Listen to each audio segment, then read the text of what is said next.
మట్టి మనుషుల విరోచిత పోరాటాన్ని ఒక మత పంచాయతీగా మార్చేటువంటి పని ఈ సినిమాలో జరిగింది. ఈ సినిమా నేపథ్యాన్ని గనక పరిశీలిస్తే ఈ సినిమా ఒక ప్రయోజనాన్ని కాంక్షిస్తూ తీశారు అనేటువంటిది మాత్రం అర్థమైంది.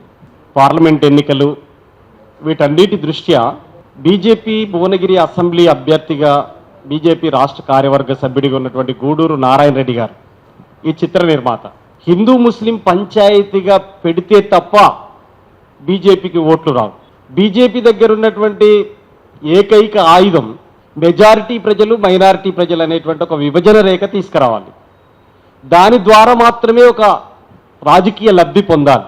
మతం ఆర్ణహోమం జరిగినా పర్వాలేదు, మనుషులు ఎంతమంది చనిపోయినా పర్వాలేదు, రక్తం ఏరులై పారినా పర్వాలేదు, కానీ తమకు మాత్రం ఓట్లు రావాలి. తమకు ఓట్లు రావడానికి సినిమాని కూడా అనేక రంగాల్లో వారి ముద్రలు వేస్తున్నటువంటి వాళ్ళు ఈరోజు సినిమా రంగంలోకి జొరబడ్డారు. కేరళ స్టోరీ తీశారు ఇంతకుముందే, కాశ్మీర్ ఫైల్స్ తీశారు ఇంతకుముందే, ఇప్పుడు రజాకార్ అనేటువంటి సినిమా తీశారు. రజాకార్ అంటే ఒక అర్థంలో వాలంటీర్ అని అర్థం.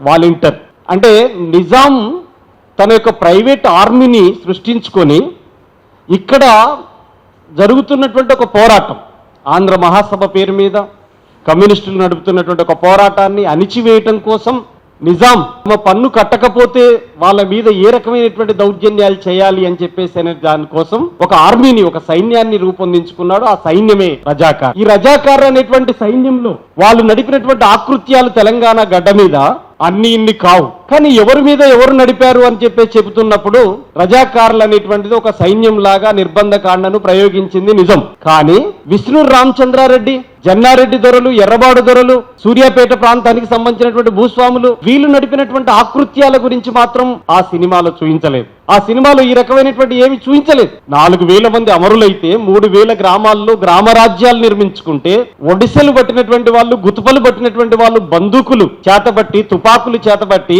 వీళ్ళ మీద నడిపినటువంటి చిన్న పోరాటం లేదు. మీరు దాంట్లో ఆ సినిమాలో మత మార్పిడులు జరుగుతున్నట్టుగా చూపించారు.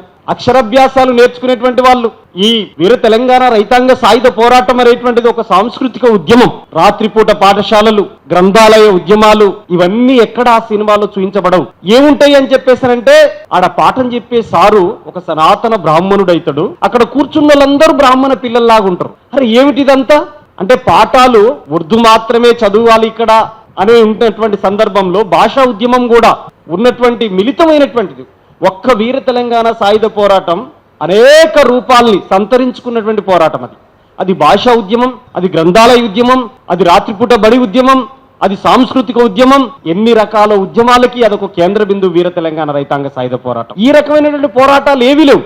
అసలు విషయం యోధులు మహాయోధులు అనే ఒక పాట వస్తుంది చివరిలో. ఆ యోధులలో ఉన్నటువంటి వాళ్ళ పోరాట ఘట్టాలు ఒక్కటంటే ఒక్కటి లేవు దాంట్లో.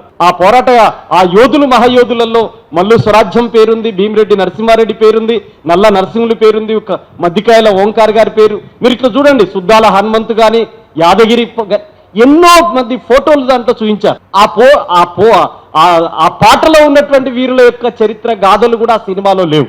అన్ని వక్రీకరణలు దాంట్లో ఉన్నాయి, అన్ని వక్రీకరణలే. హిందూ ముస్లిం పంచాయతీగా మొత్తం పోరాట చరిత్రను మార్చడం కోసం చిత్ర యూనిట్ బాగా శ్రమ తీసుకున్నారు. అసలు పోరాటాన్ని పక్కదో పట్టించి ఈ పోరాటాన్ని ఆ పోరాటంగా మలిచారు. ఒకవేళ ఈ పోరాటంలో రజాకార్ సినిమా మీరు తీసిన దాంట్లో నల్లగొండ, వరంగల్, ఉమ్మడి నల్లగొండ, ఉమ్మడి వరంగల్ జిల్లాల్లో ఈ రజాకార్లకు వ్యతిరేకంగా ఫైట్ చేసినటువంటి వాళ్ళు ఎవరు? 1925లో ఆర్ఎస్ఎస్ ఏర్పడింది కదా. ఈ ఆర్ఎస్ఎస్ లో ఉన్న పెరిగినటువంటి మీరు చెబుతున్నటువంటి మత మార్పిడుల గురించి మీరు చెబుతున్నటువంటి హిందూ ముస్లిం పంచాయతీ కదా. ఈ వీర తెలంగాణ సాయుధ పోరాటంలో మీరందరూ ఎందుకు ప్రత్యక్ష భాగస్వామిగా లేరు? దీనికి దాంట్లో జవాబు ఉందా? ఆ సినిమాలో జవాబు ఉందా? లేదు. ఇప్పుడు ఈ మొత్తం ఉమ్మడి జిల్లాల్లో, నేను చెప్పిన జిల్లాల్లో అనేక స్తూపాలు వెలిసిన్నాయి కదా. ఆ స్తూపాలలో ఎక్కడైనా ఒక బజరంగ్ దళ్, ఆర్ఎస్ఎస్ వీళ్ళకి సంబంధించినటువంటి వాళ్ళు ఉన్నారా? నిజమే కదా.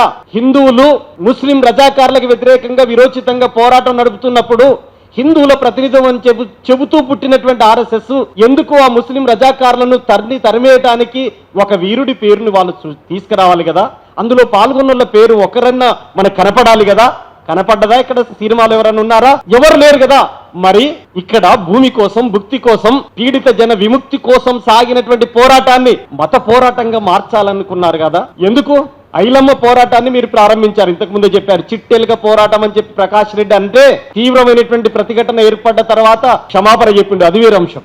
ఐలమ్మ పోరాటం చెప్పాడు. దొడ్డి కొమరయ్య గురించి ఎందుకు చెప్పలేదు దాంట్లో? దొడ్డి కొమరయ్య పోరాటం గురించి లేదు. మీరు 3 గ్రామాల పోరాటాలు దాంట్లో వివరిస్తారు. గుండ్రాన్ పెళ్లి గురించి, పరకాల గురించి, బైరాన్ పెళ్లి గురించి. ఈ పోరాటాలు కూడా హిందువులు ముస్లింల మధ్యలో పంచాయతీలాగా మార్చేసి ఎంత ట్రైనింగ్, తుపాకీ పట్టుకునేటువంటి ట్రైనింగ్ గురించి మీరు వీర తెలంగాణ రైతాంగ సాయుధ పోరాటం యొక్క వీధి నాటకంలో ఉంటది. ఆ అంటే అమ్మ, ఆ అంటే అమ్మ అని చెప్పేసి అట్లాంటి ట్రైనప్ అయి ఉంటారు వాళ్ళు. అసలు కమ్యూనిస్టు నాయకుల పేర్లు దాంట్లో ప్రస్తావించడానికి కూడా భయపడరు. అంటే చరిత్ర అంతా కమ్యూనిస్టులది అయితే ఆ ప్రతి పోరాట ఘట్టం చెబితే ఈ క్రెడిబిలిటీ అంతా కమ్యూనిస్టులకు వస్తుందని చెప్పేటువంటి ఉద్దేశంతో భీమిరెడ్డి నరసింహారెడ్డి అనే పదం కూడా చెప్పడానికి సిద్ధపడలే నరసింహారెడ్డి. వాళ్ళందరూ మీరు గడ్డిలో తుపాకులు పట్టుకొని గడ్డిలో చుట్టుకొని పంపిస్తారు బైరాన్పల్లికి. పంపించినప్పుడు ఏం చేస్తారు? తుపాకులు నరసింహారెడ్డి పంపించింది అంటారు. భీమిరెడ్డి నరసింహారెడ్డి అనేటువంటి పదం వాడరు. దీంట్లో మన బయట ఉన్న హీరోయిన్లు అనసూర్య, ప్రేమ, తర్వాత ఇంద్రజ ఇట్లాంటి వాళ్ళని పెట్టారు ఐలమ్మ పాత్రకి. ఇదంతా కూడా ఐలమ్మ పాత్ర గురించి చెప్తున్నప్పుడు పాలకుర్తిలో పెద్ద సభ జరుగుతుంది.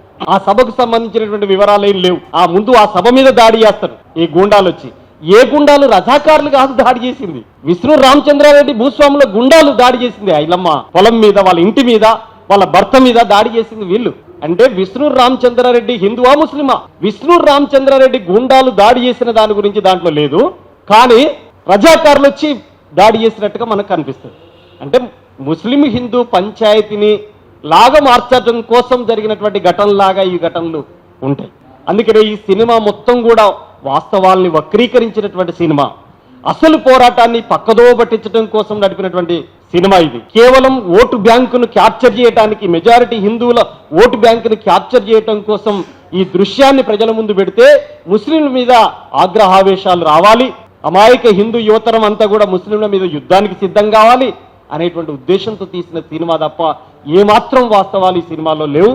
అయితే కమ్యూనిస్టుల పోరాటం, వాళ్ళ చరిత్ర, వాళ్ళ త్యాగాలు ఇవన్నీ కూడా దాంట్లో ఎక్కడో ఒక చోట ఇరికించడం కోసం పాటలో పెట్టారు. చివర్లో ఆయనకు రాజ్ ప్రముఖ్ ఇచ్చినటువంటిది దాంట్లో ఏం లేదు.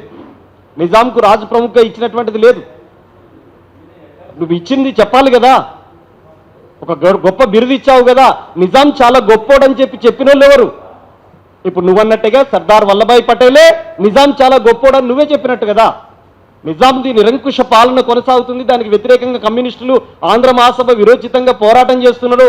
కాసిం రజ్వీర్ రజాకార్ సైన్యాలు కమ్యూనిస్టుల మీదనే దాడి చేసినాయి. మొత్తం తెలంగాణ గడ్డ మీద ఉన్న హిందువుల సమస్యలు, అంటే హిందువుల యొక్క భూమి సమస్య మీద, వెట్టి సమస్య మీద, కౌలు సమస్య మీద పోరాటం నడిపిన వాళ్ళు కమ్యూనిస్టులు. ఆ కమ్యూనిస్టులను అణిచివేయటం కోసం రజాకారులు వచ్చారు, ఆ కమ్యూనిస్టులను అణిచివేయటం కోసం పటేల్ సైన్యాలు వచ్చినాయి. కానీ పోరాడింది మాత్రం కమ్యూనిస్టులు. ఎవరి తరపున పోరాడిల్లు? నువ్వు చెబుతున్న హిందువులని చెబుతున్నావే, ఆ హిందువులందరి తరపున పోరాడింది కమ్యూనిస్టులు. ఆ కమ్యూనిస్టుల యొక్క విశేష చరిత్రను వక్రమార్గం పట్టించడం కోసం తీసిన సినిమాగా యువతరంలోకి మనం తీసుకెళ్లాల్సిన అవసరం ఉంది. నేను నిన్న ఈ సినిమా చూసిన తర్వాత వినయ్ గారు ఒక షార్ట్ మన ఛానల్ అది వేశారు, మన అరిబండి గారు వేసింది. దాన్ని ఎలాబరేటెడ్ చేసి దీంట్లో జరిగిన ప్రతి ఒక్కదానికి దాన్ని కౌంటర్ చేసి ఈనాటి యువతరానికి చూపించాల్సిన బాధ్యత మన పైన ఉంది అనేది నాకు అనిపించింది. ఇంత పెద్ద సినిమాలు తీయలేకపోయినా యూట్యూబ్ ఛానళ్లలో కానీ సోషల్ మీడియాలలో కానీ విస్తృతంగా అసలు చరిత్ర గిది, వక్రీకరించబడ్డ చరిత్ర గిది అని చెప్పి చెప్పాల్సిన బాధ్యత మనందరి పైన ఉంది అని చెప్పి తెలియజేస్తూ, ఈ సినిమా చూసిన తర్వాత అర్థమైంది కమ్యూనిస్టుల యొక్క పోరాట చరిత్రను వక్రీకరించడం కోసం మాత్రమే ఇది తీశారు, హిందువుల ఓటు బ్యాంకు కోసమే ఈ సినిమాను తీశారని చెప్పేసి అర్థమైంది. అందువల్ల యువతరానికి అసలు చరిత్రను చెప్పే బాధ్యతగా మన డివైఎఫ్ఐ, మన యువతరం, మన ఇక్కడికి వచ్చిన అన్ని ప్రజా సంఘాలు కూడా తీసుకోవాలని చెప్పి తెలియజేస్తూ నేను సెలవు తీసుకుంటాను.